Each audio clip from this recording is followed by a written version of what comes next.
How's it going, guys? Recently the door lock broke on my RV, and in this video I'm going to show you how to replace it. First, remove these two bolts and then take out the faceplate. Next, take out 4 more bolts on the inside.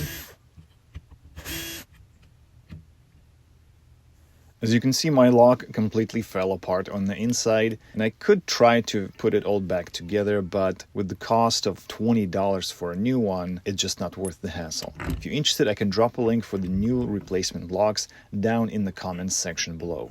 Take out the old lock and all of the parts that fell off. The new lock comes pre-assembled, and again, we're gonna need to take out these 4 bolts to remove the back plate. We're going to insert the outer part of the lock first, then install the faceplate, but don't tighten it fully just yet, just enough to keep it from falling out.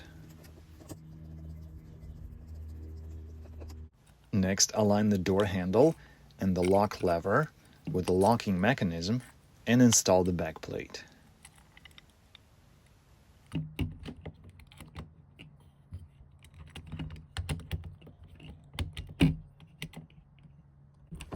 Secure the back plate with 4 bolts and then tighten them properly.